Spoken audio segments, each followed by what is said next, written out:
I'm going to be here for 2 years, 2 years, 5 years. Oh no. When you went on vacation for a week or two, it was a lot of fun. You got to go visit the beaches, people in different languages, people in different outfits, spicy food, non-spicy food, beautiful views and everything else.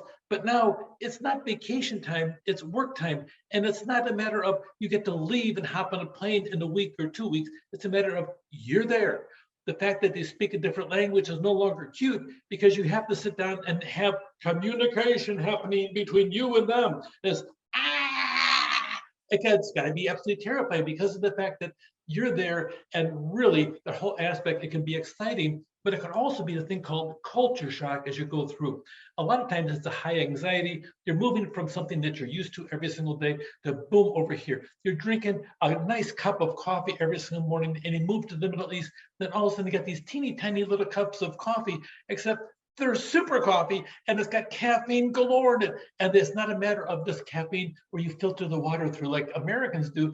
They mix the coffee right into it and you're drinking the caffeine.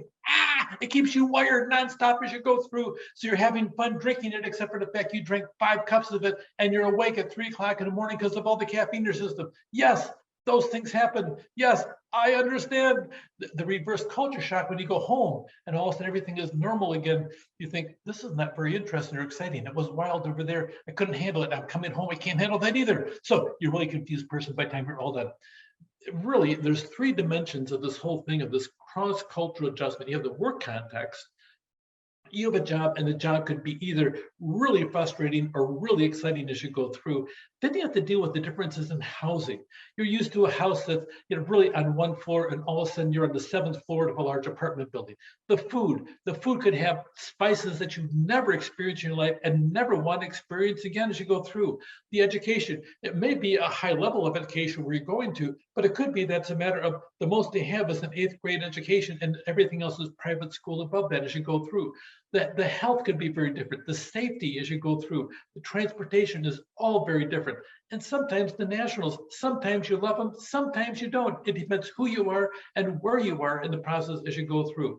About 90% of expat failures, keep in mind, there's an awful lot of them, are family related. So, and that relates to the fact that 75% of those that decline relocations, they cite the family issue as you go through.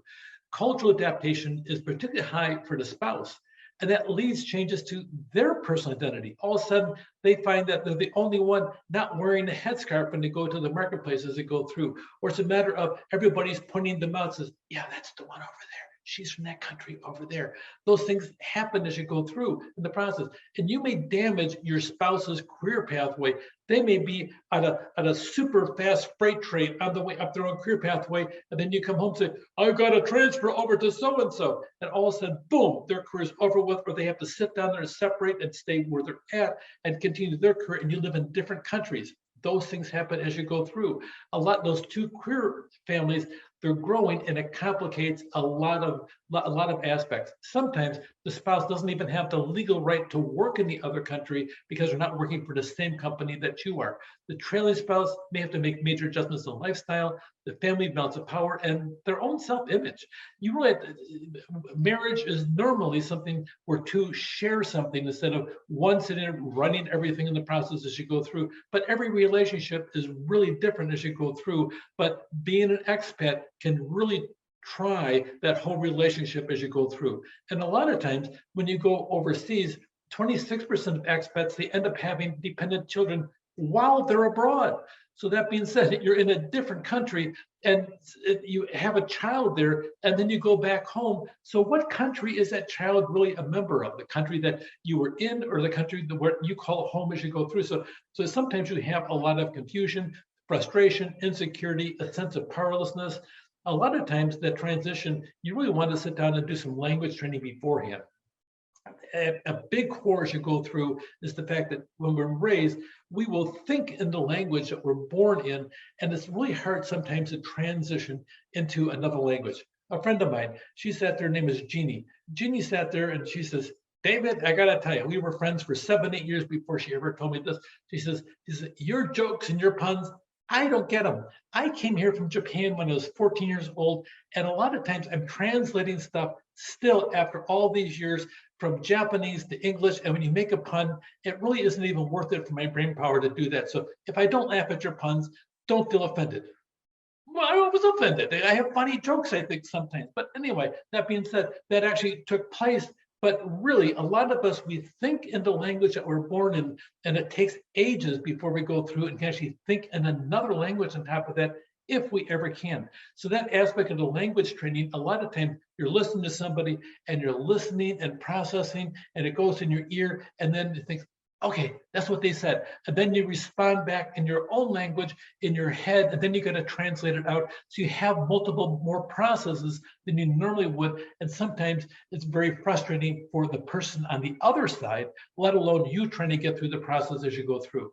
Often a company has expatriate services as you go through, healthcare programs, banks, they also have some kind of banking industry, and that is an issue because you have different currencies, and then you have a daily fluctuation rate usually between two different countries, and that can present a problem or actually be a real help, depends upon the situation.